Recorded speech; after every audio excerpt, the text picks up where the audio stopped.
Tashmë ka ardhur koha edhe për linjën e dytë me Genti nga tereni dhe do të shohim se çfarë do të na informoj Genti tani. Alo Genti, dëgjohemi. Shëndetje Mirjeta, po. Mirjeta, kjo është atëherë të jem pak më i shkurt pasi që nuk kemi edhe kohën shumë gjatë. Kështu.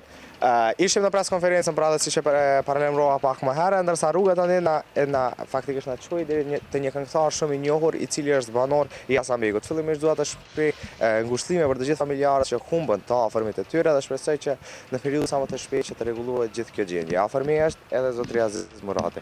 Zotëria Aziz, si e përballuat këtë merr? Përshëndetje, po them drejtën, tash si e përballum dihet apo kupton, ajo është një sens që po shifet vetë, është një tmerr i madh, domethënë për gjithë banorët e fshatit Hasanbeg.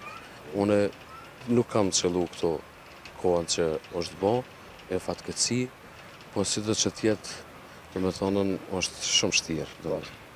Atëherë kamera mundet me faktikisht me paçë edhe fqit. Këtu janë gjithë të prekur. Kjo është zona me sa duket më e prekur e Hasanbegut. Po, se unë jam bashkë në mesin e fshatit Hasanbeg edhe faktikisht këtu ka ndodhen ajo më e madhja që është ndodhen, po tash bile mundem të them që komshit e mi, fqinjtë e mi janë ndoshta edhe më të rrezikuar se unë. Unë fatmirësisht me banim jam në Çajir, jam edhe kështu që këtu kohën që ka qillue, domethënë atë natë, kanë qillu vetëm nana dhe tezja, edhe nuse e vllaut, edhe fatmirësisht kanë hipën në katin e dytë. Mund të shihet edhe kati i dytë këto. Katin e dytë kanë hipën. Kamera mund të shkon edhe kështu që të gjiron edhe nga brenda. Po, edhe mandej në mëngjes kemi ardhi, kemi marrën edhe kështu që dome nuk diskutohet për dome, tash s'kemi çka me bë.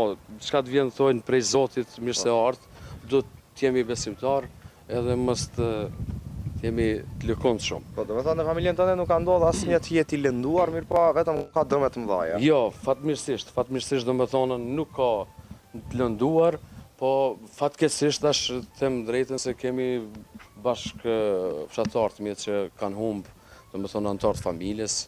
Unë ju jap ngushëllimet e mia sinqerta, inshallah Zoti i shpërblen ato me xhenet, edhe tash çka të them, është një sens që me të vërtetë është pa koment edhe kështu që inshallah vetëm mëshirë Zotit se besoj që ka edhe ndihma, domethënë po si do që tjetë, kush do që e ban një gest human, është shumë mirë, se është një sens që shifet, apo kupton.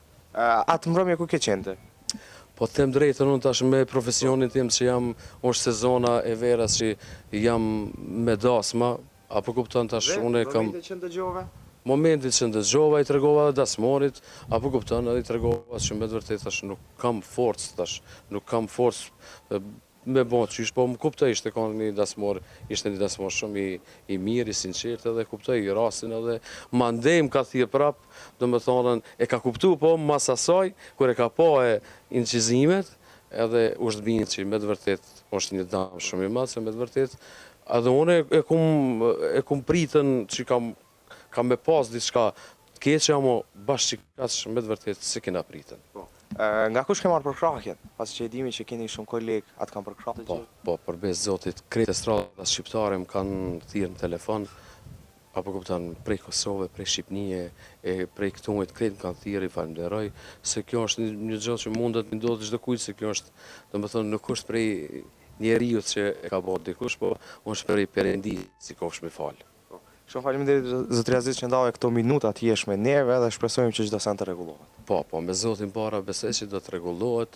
Normal edhe institucionet tona, domethënë le të marrin pak masa, pak më tepër, edhe besoj që do të rregullohet kjo, po do të shkojë një kohë e gjatë. Mirjeta, nuk e di apo dëgjojmë? Genti. Dëgjojmë, faleminderit shumë edhe për këto informacione të fundit, faleminderit e zotriu që ishte me ty, faleminderit. Atëherë shifemi, të këtam. Shifemi.